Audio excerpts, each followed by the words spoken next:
good morning, breakfast, brunch, lunchtime, afternoon, or evening, whenever, however, if ever, and wherever you are. This is GameMaker Updates, and today we are making names!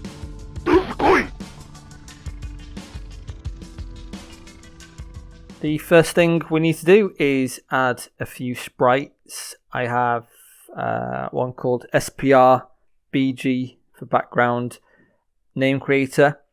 This top bar is going to hold the name as we create it or delete it, and this bottom sprite here is going to hold all the letters and the OK button. And we've also got an angel sprite.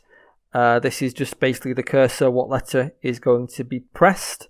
And I also need 2 new fonts that I've not made yet, so I better make them now.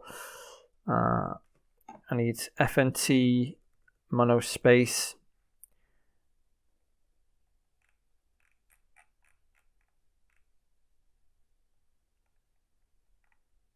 There we go.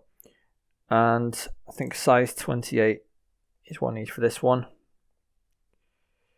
And FNT small. And make it size 12. And that should be it for the setup. So now if you make an object and call it obj name creator like this, and we're not going to add any code to it just now, but what we are going to do is go into obj init, and in our step event, previously we had SCR save game and state equals game status.ready. We're going to replace it with this. All we're doing is, if it's a new game, then we're going to check to see if there is not an instance of name creator, and if there's no instance, then just create it. And how we are going to cover saving the game and changing the states is when we press OK in the name creator, then it's going to save the game, and then it's going to change the state to ready.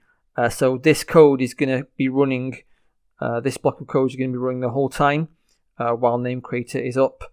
So that's why we need to check to make sure that we don't already have an object of this type. Okay, so if you make a create event in name creator, we're going to add these things. So current name is going to store the string, the name of the player, grid X and grid Y.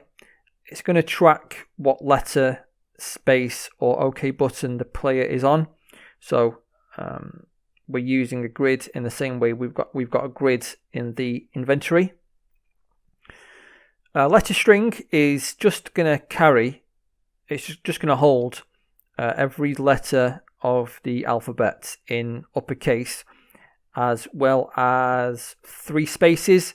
That's why there's a gap between the Z and the end quote, because if you look at X letters and Y letters, we're going to be using these variables to make a grid of 30 squares or 30 cells, and each cell is going to hold a letter, a space, or the OK button.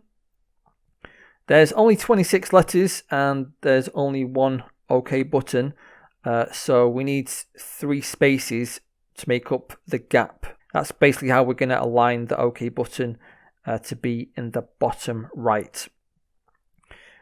So this double for loop is just going to cycle through each cell of our 30 cell grid, and as long as we're not on the last grid square, which is going to be the bottom right, then we're just going to fill A letters with either one of these letters or a space. And as soon as we get to the last letter, so if it's 30, if car count equals 30, then we're going to add the OK button in the very last spot. It's worth noting that you can change the size of this string. You can add more or less to it. You just have to make sure that your X letters and Y letters make a grid that will hold them all, and you have enough spaces to put the OK button wherever you want. You can change this to 6 and 5 As long as it's multiples of 30 and you didn't change this, then that's going to be fine. I'm just going to leave it at 3 and 10 for now. Okay, so now we are going to display our grid for name creator. So in the draw GUI event for name creator, we are going to draw the background sprite SPRBG name creator. Make sure the origin point is in the top left for this. I did forget to say. So for this sprite, origin point is top left. For the angel sprite, it's going to be top right, and I've got a size of 47 by 32. So back to the draw GUI event. Then we're going to set the font to monospace. We're going to grab the size of the font, and we're going to make a variable called buffer, which is basically half the size of the font. Next thing we're going to do is at the top, we want to draw the current name. These coordinates are just grabbed from the sprite itself. And then this line is going to draw the current name of the hero. And then this bit here is very similar to the for loop, the double for loop that is inside the create event. What we're doing is cycling through each cell in our grid, grabbing the letter that's in there. It's going to be either a letter, a space, or the OK button. Draw X and draw Y are just going to space the cells appropriately. And then this line here draws the letter. And all this is going to do is, because we're going to be pressing up, down, left or right, that's going to be changing grid X and grid Y. So if XX equals grid X and YY equals grid Y, then we're going to draw our angel sprite, because that's where we've moved the sprite to, and we want to choose that letter, presumably. So if we run the game, we should be able to make a new game, and the name creator screen should pop up. There we go. We can press up, down, left or right, nothing's going to happen just because we haven't coded it yet, but that's going to be the next thing we're going to do. So the last thing we need to do is sort out the step event.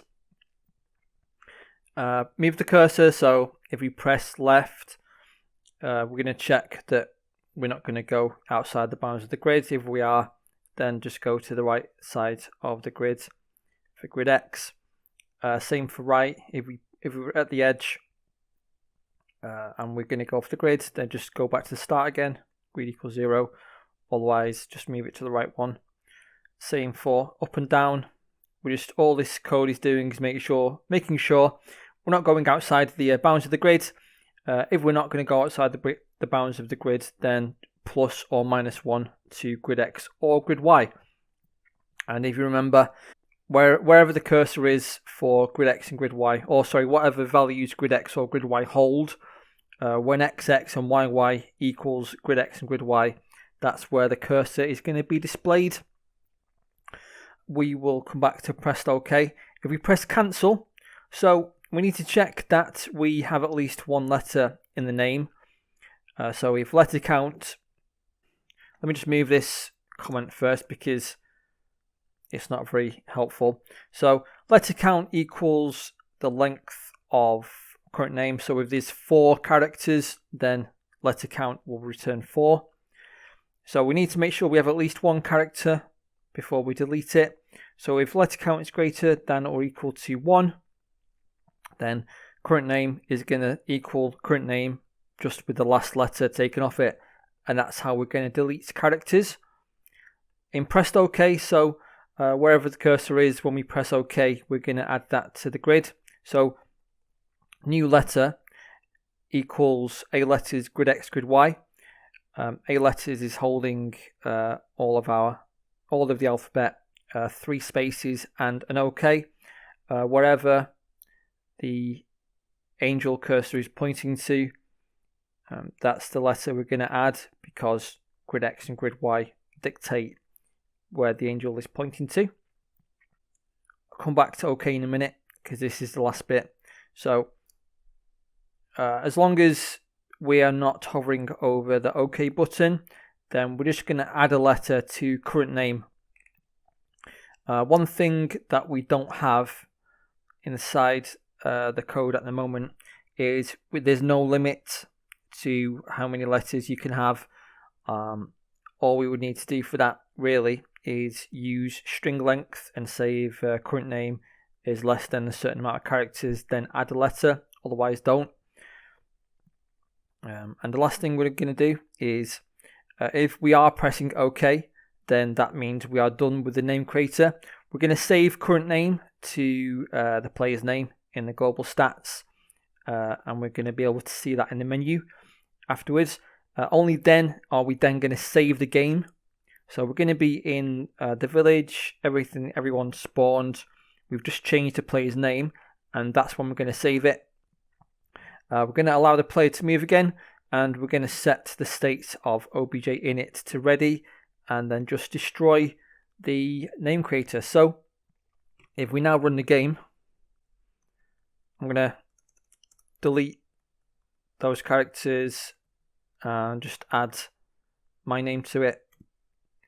And if I press shift, you can see, or maybe you can't see because of the water, but let me move over here. You can see my name is now Rob for the character, and that's it. So I hope you enjoyed this tutorial.